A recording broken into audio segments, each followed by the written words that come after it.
تو ہی مالک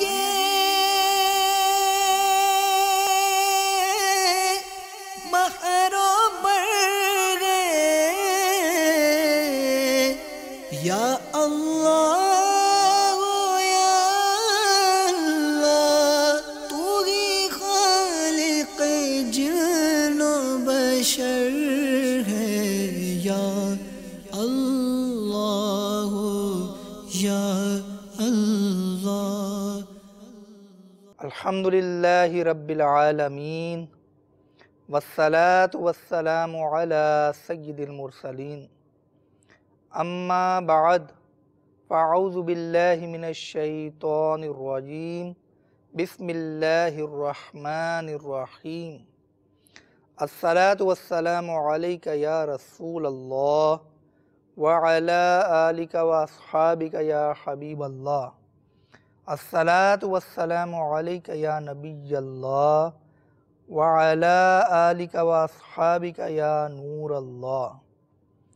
میٹھے میٹھے اسلامی بھائیوں اور مدنی چینل کے ناظرین، نسیم الریاض میں ہے کہ حضرت علامہ شہاب الدین مصری رحمت اللہ تعالیٰ علیہ فرماتے ہیں کہ حضرت سیدنا شیخ احمد رفاعی علیہ رحمت اللہ الہادی کا معمول تھا کہ آپ ہر سال حاجیوں کے ذریعے بارگاہ رسالت صلی اللہ تعالیٰ علیہ وآلہ وسلم میں اپنا سلام بھجوایا کرتے تھے، لیکن جب خود انہیں مدینہ طیبہ زادہ اللہ شرف و تعظیمہ کی حاضری کا شرف حاصل ہوا تو روضہ انور کے سامنے کھڑے ہو کر چند اشعار عرض کیے۔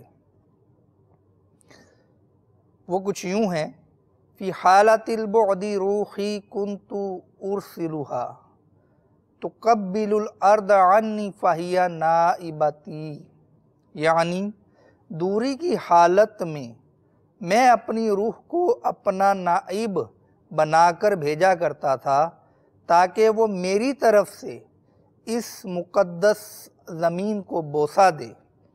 وَهَذِهِ نَوْبَةُ الْأَشْبَاحِ قَدْ حَضَرَتْ فَامْدُدْ يَدَيْكَ لِكَيْ تَحْظَىٰ بِهَا شَفَتَيْ، یعنی اور اب جسم کی باری ہے جو حاضر دربار ہے، پس یا رسول اللہ صلی اللہ تعالیٰ علیہ وآلہ وسلم اپنا دست مبارک بڑھائیے تاکہ میرے ہونٹوں کو سعادت مندی نصیب ہو۔ منقول ہے کہ روضہ انور سے دست مبارک ظاہر ہوا اور شیخ احمد رفاعی علیہ رحمت اللہ الہادی نے اسے چوم لیا۔ تیرے روزے کی جالیوں کے پاس ساتھ رحم و کرم کی لے کر آس، کتنے دکھیارے روز آ کے شاہ ذیشاں سلام کہتے ہیں۔ صلو علی الحبیب صلی اللہ تعالی علی محمد۔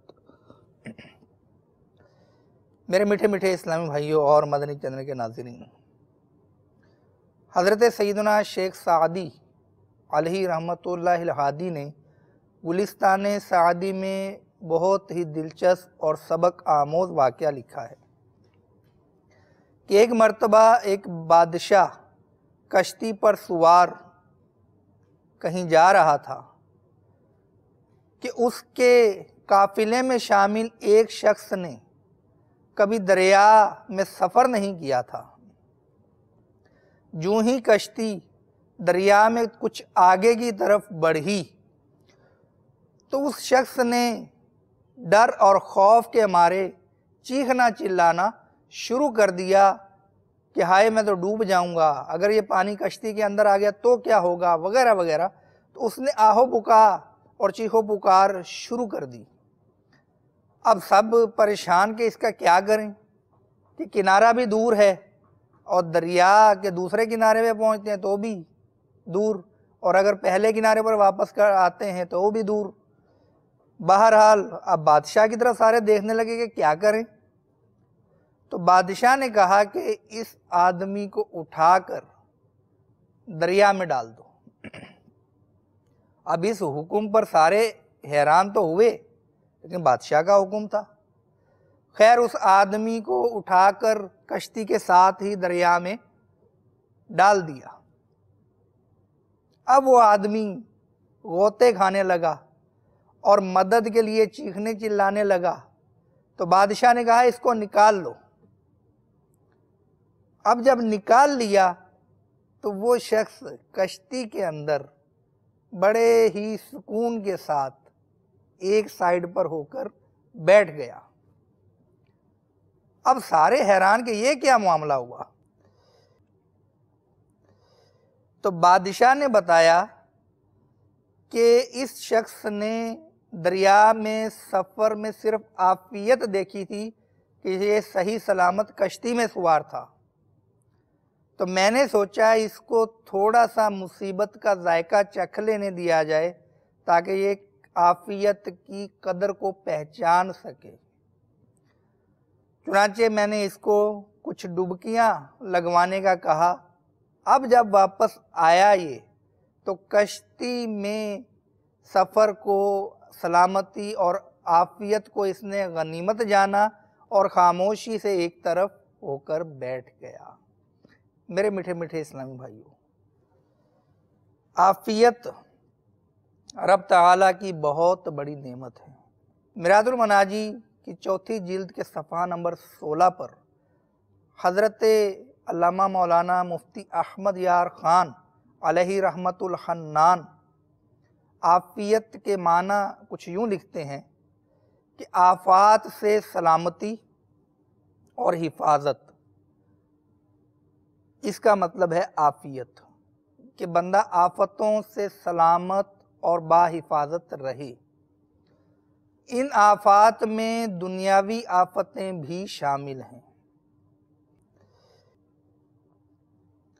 جیسے ناگہانی مصیبتیں، بری بیماریاں وغیرہ۔ اخروی آفتیں بھی شامل ہیں، جیسے گناہ میں مشغولیت، نیکیوں سے دوری، بے صبری، ناشکری وغیرہ۔ تو بعض نے فرمایا کہ دنیا کی عافیت گناہوں سے حفاظت اور آخرت کی عافیت عذاب سے بچ جانا ہے۔ اسی طرح دوسری جلد میں اس کا مطلب عافیت کا لکھتے ہیں کہ بعض علماء نے فرمایا کہ عافیت سے مراد بری بیماریوں، برے اخلاق اور بری خواہشات سے حفاظت ہے۔ اور تیسری جلد میں ارشاد فرماتے ہیں کہ اصل عافیت معصیت یعنی رب تعالیٰ کی نافرمانی سے امن ہے، یعنی رب تعالیٰ کی نافرمانی سے بچا رہنا ہے۔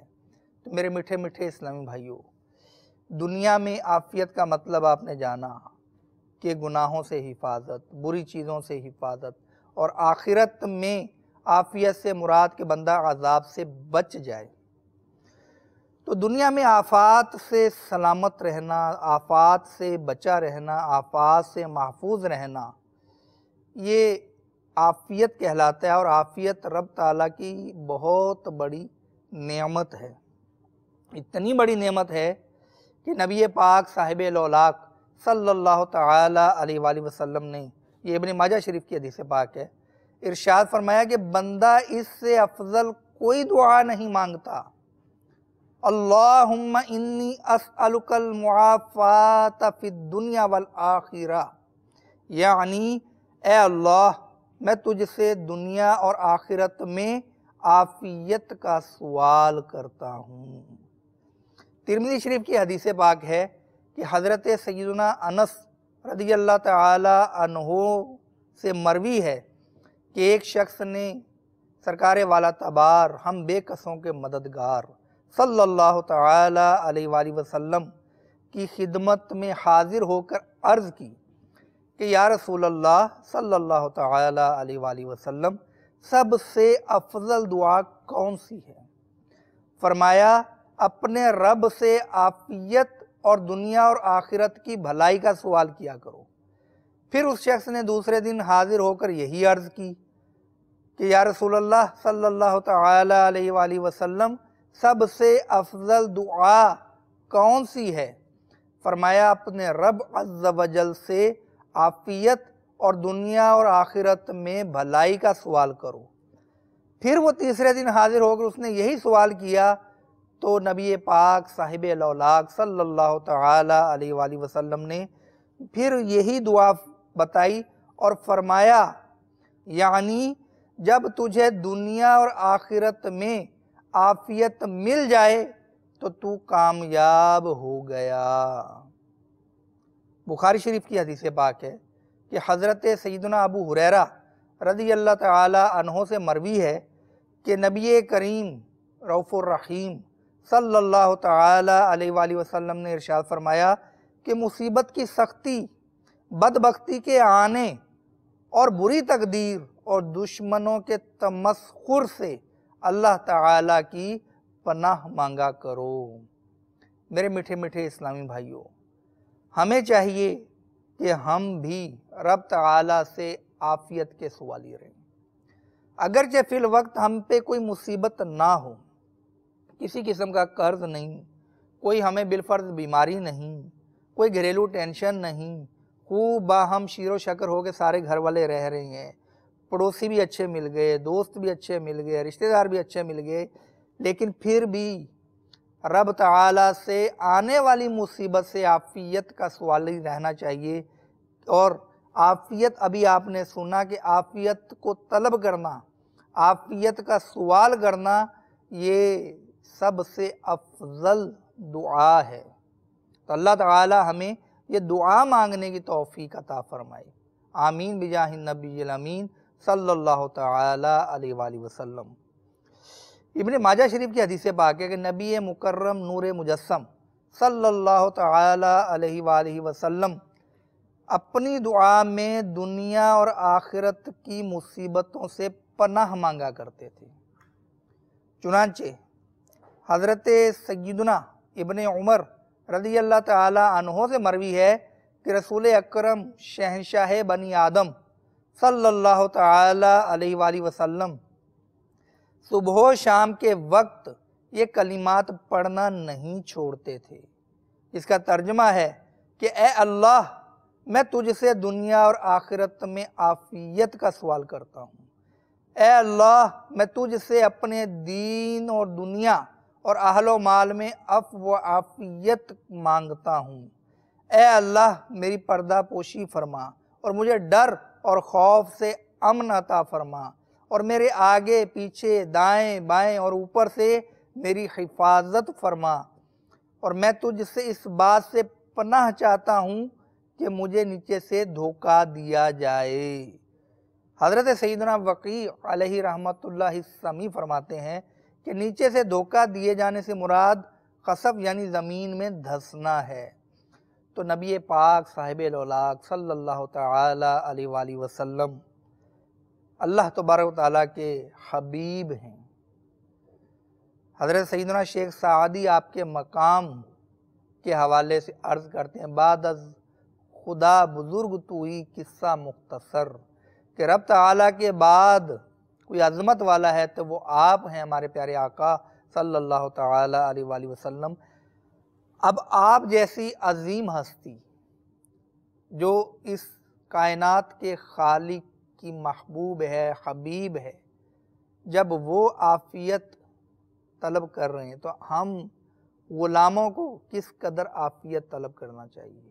اس میں ہمارے لیے تعلیم ہے، ہمارے لیے تربیت ہے کہ ہم رب تعالیٰ سے عافیت کے سوالی رہیں، رب تعالیٰ سے اس نعمت کے سوالی رہیں کہ اے اللہ ہمیں عافیت عطا فرما۔ عافیت بہت بڑی نعمت ہے کہ ہم اس وقت اگر ٹھنڈے پنکھے کے نیچے یہ سلسلہ دیکھ رہے ہیں تو ذرا اندازہ کیجئے کہ دنیا میں کہیں دھوپ بھی ہوگی، شدید گرمی ہوگی، اس جگہ پر اگر کوئی شخص اپنے بچوں کے لیے روزی کمانے کے لیے کدال چلا رہا ہو اور کوئی گڑھا کھود رہا ہو یا مکان کی تعمیر کر رہا ہو، اور جس جگہ وہ کام کر رہا ہو وہاں سایہ بھی میسر نہ ہو، تو کیا اس شخص کے مقابلے میں ہم اس وقت عافیت میں نہیں ہیں کہ ہم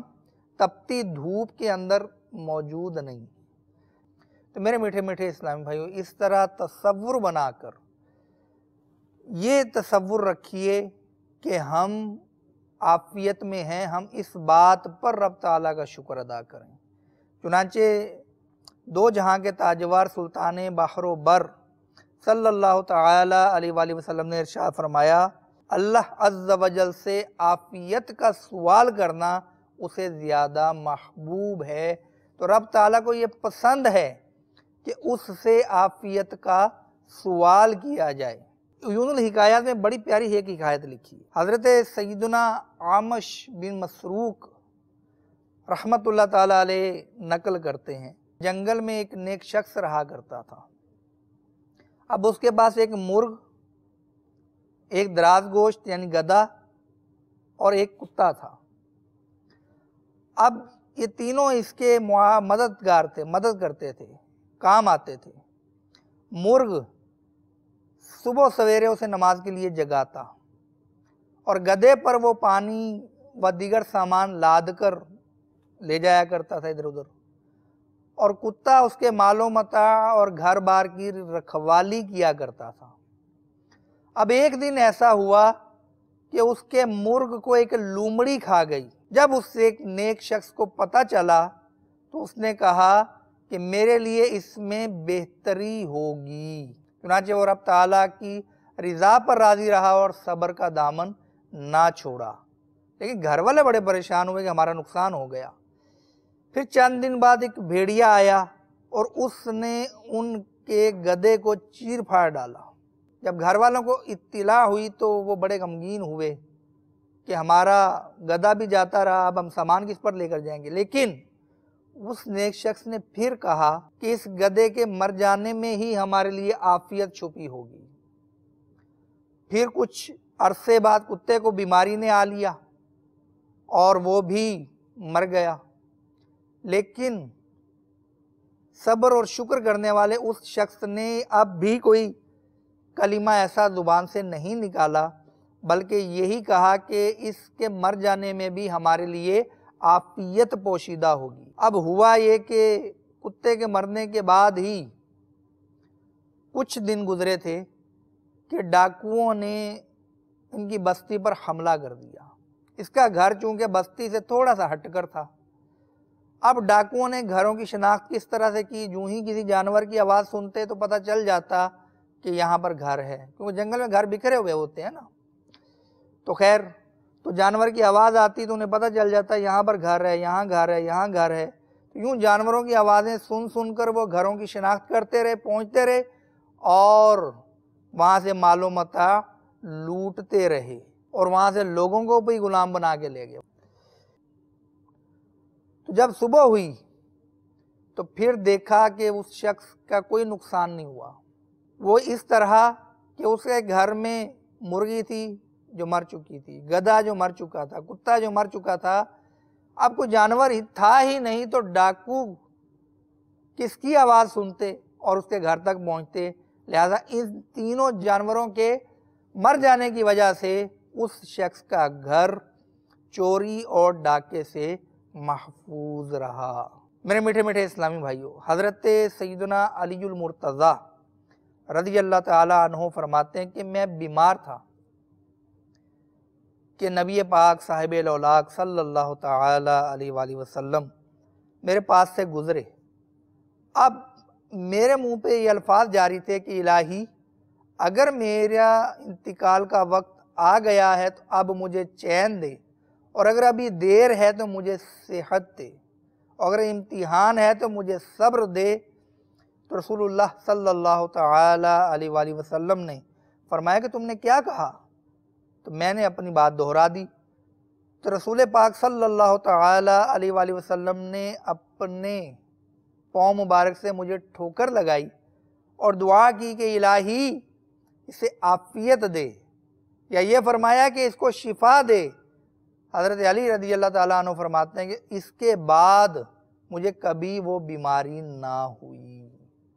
میرے میٹھے میٹھے اسلامی بھائیوں، اس میں بیماروں کے لیے درس پوشیدہ ہے کہ بعض اوقات بندہ بیماری میں مبتلا ہوتا ہے، طویل بیماری یا تکلیف دہ بیماری یا مہنگا علاج ہونے کی وجہ سے منہ پر اس طرح کلمات جاری ہو جاتے ہیں کہ اگر موت لکھی ہے تو مجھے جلدی موت دے دے، اور اس طرح کے جملے، تو اللہ تبارک و تعالیٰ سے عافیت مانگنی چاہیے۔ یاد رکھیے کہ جو رب تعالیٰ ابھی ہمیں موت دینے پر قادر ہے وہ ابھی شفا دینے پر بھی قادر ہے۔ تو کبھی بھی زبان سے ہمیں اپنے لیے مصیبت کا سوال نہیں کرنا چاہیے تھا، کبھی بھی اپنے لیے مصیبت کا سوال نہیں کرنا چاہیے۔ حضرت سیدنا امام شافعی علیہ رحمت اللہ القوی، ان کو ایک مرض لاحق ہوا تو دن رات ان کے خون بہتا رہتا، یہاں تک کہ جب آپ حدیث پاک پڑھانے کے لیے بیٹھتے تو تشت پاس رکھا ہوتا جس پہ قطرہ قطرہ خون گرتا رہتا۔ پھر آپ نے ایک دن دعا کی کہ یا اللہ عز و جل، اگر اس میں تیری رضا ہے تو اس میں مزید اضافہ فرما دے۔ آپ رحمت اللہ تعالیٰ علیہ کی یہ بات سن کر آپ کے جو شیخ تھے، جو استاذ تھے، امام مسلم بن خالد زنجی علیہ رحمت اللہ القوی، انہوں نے سنا تو پیار سے ڈانٹا اور فرمایا اے شافعی، ایسا نہ کہو، بلکہ اللہ تبارک و تعالیٰ سے عافیت کی دعا مانگو، کیونکہ میں اور تم مصیبت برداشت کرنے کے قابل نہیں۔ تو اپنے لیے کسی سے روٹھ کر، باہم جھگڑا ہو جاتا ہے نا گھر میں کبھی، تو ایک شخص دعا کرتا ہے کہ یا اللہ مجھے تو اندھا کر دے، یا اللہ میری تو ٹانگیں کٹ جائیں، یا اس طرح کی دعائیں مانگتے ہیں۔ کیا آپ کو خوف نہیں آتا کہ اگر یہ دعا قبول ہو گئی تو بنے گا کیا؟ تو رب تعالیٰ سے مصیبت کی دعا نہیں مانگنی چاہیے، رب تعالیٰ سے عافیت کا سوالی رہنا چاہیے۔ یہی ہمارے بزرگان دین کی تربیت ہے۔ چنانچہ امیر المومنین حضرت سیدنا ابوبکر صدیق رضی اللہ تعالی عنہ نے اپنے خطبے میں ارشاد فرمایا کہ اے لوگو، اللہ عز و جل سے معافی اور عافیت طلب کرو، کیونکہ مومن کے لیے اسلام کے بعد مغفرت و عافیت سے بڑھ کر افضل چیز کوئی نہیں ہے۔ حضرت سیدنا عمر فاروق رضی اللہ تعالیٰ عنہ فرماتے ہیں کہ میں جس بھی مصیبت میں گرفتار ہوا اس میں بھی رب تعالیٰ کی مجھ پر 4 نعمتیں ہوتی ہیں۔ نمبر 1، وہ مصیبت میرے دین کے معاملے میں نہیں ہوتی۔ نمبر 2، میں اس پر راضی ہوتا ہوں۔ نمبر 3، وہ مصیبت بڑی نہیں ہوتی۔ نمبر 4، میں اس مصیبت پر ثواب کی امید رکھتا ہوں۔ میرے میٹھے میٹھے اسلامی بھائیوں، اللہ تبارک و تعالی ہمیں عافیت بھری زندگی عطا فرمائے۔ مصیبتیں زندگی کا حصہ ہیں، اگر مصیبتیں آ جائیں تو صبر کرنا چاہیے، اور اس سے بڑی مصیبت نہ آنے پر رب تعالیٰ کا شکر ادا کرنا چاہیے، اور اگر مصیبت نہ آئے تو اس کے آنے سے عافیت مانگنی چاہیے، پناہ مانگنی چاہیے کہ رب تعالیٰ ہمیں اس مصیبت سے بچائے رکھ۔ تو اللہ تعالیٰ نے اگر ہم پر کچھ آزمائشیں ڈالیں تو بیش بہا بہت ساری بے شمار جو ایسی مصیبتیں ہیں جس میں دوسرے لوگ مبتلا ہے، لیکن رب تعالیٰ نے ہمیں ان مصیبتوں سے عافیت میں رکھا ہے۔ اللہ تعالیٰ ہمیں اس نعمت عافیت کی قدر کرنے کی توفیق عطا فرمائے۔ آمین بجاہ النبی الامین، صلو علی الحبیب صلی اللہ تعالی علی محمد۔ تو ہی مالک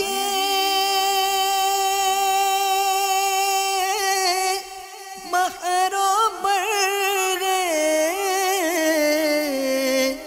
یا اللہ۔